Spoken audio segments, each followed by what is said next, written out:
That's not funny either. That's all right. I am paying child support because I'm not dead. But that doesn't make me bitter. And then there's the case of alimony.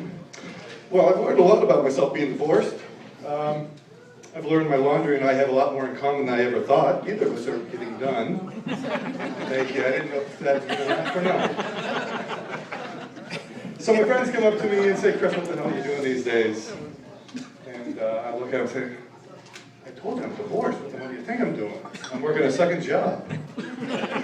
That's funny because this is my second job and I ain't even getting paid. But I did bring my child support paperwork with me. Never know, never know. Hey, yeah. But I got a dream job I was looking to do. I'm thinking going back to school and fulfilling my dream job.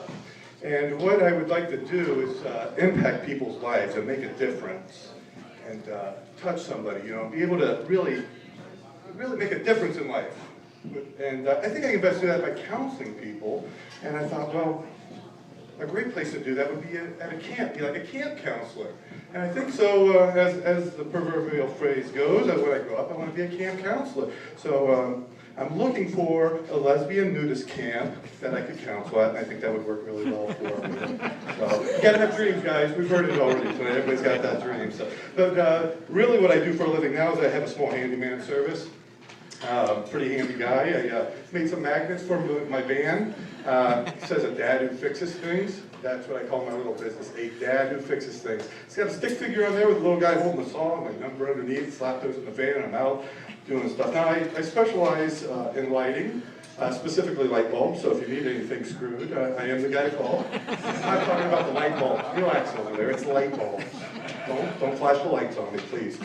All right, let's see. So that's what I do, the handyman in the van. Didn't always have the van. The van used to be her van, but went to court because that's what you have to do to get a divorce. I'll take a minute and tell you about my divorce here. You know, this was my first divorce. I'm not planning on a second divorce anytime soon. But if by chance it does happen, I've got it figured out this time. I'm going to pay for my divorce with Giant Eagle gift cards. That way I can double kill it. And at least I get something out of the damn thing anyway. Right. So, but yeah, I didn't always drive this van. It was her van. Went to court, and the judge says, Mr. Ketler, you need to take possession of the van.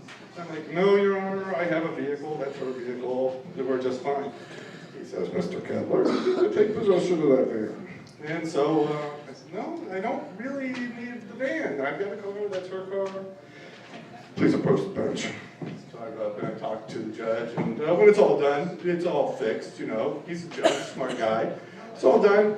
She got the house, and I got the van. But I'm not bitter. Not today. No, not today. And she's driving around in that Ford Mustang, so I'm not bitter about that, because she probably had a great time this winter with that. All right, so that's the van. Let's see, the thing I hate the most about the van, boy, not even close to getting all this material. The thing I hate the most about the van is all the stickers on the back window. It's got these symbols and shapes, the stars and moons and clovers. I think I'm driving around in a box of friggin' Lucky Charms. Also have the stick figure family on there. I got the dad, the mom, the kids, the cat, and the dog. Well, I got this van with the stick figure family on it, and I'm divorced, I can't keep that. So one night, after it gets dark, I decide I'm gonna take care of this being the handy guy I am. So I grab the razor blade, and the ski mask, and the rubber gloves. And I slowly and methodically, with great forethought, go out and remove the head of the stick figure right from the back of the bed.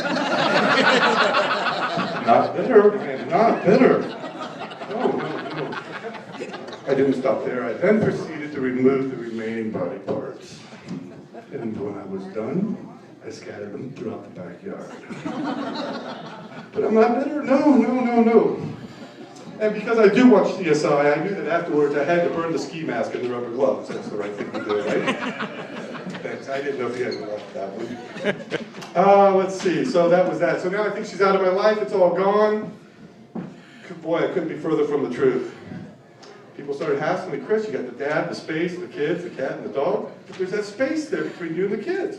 What are you going to do about that? So being the handy guy I am, I did have to make a sticker to put in there. I didn't put a stick figure in there. I put a little sign in there. It's God's true. That's my friends and family. It says, position available. It's on the van with the guy who says, the dad who fixes things. That's me, folks. I'm going to try to squeeze one more in, see if he kills me. I'm going to tell a real quick story about my kids. Anybody here have kids they absolutely hate, don't like, can't stand? Sorry, we don't have time for it. Maybe next time, guys. Thank you very much.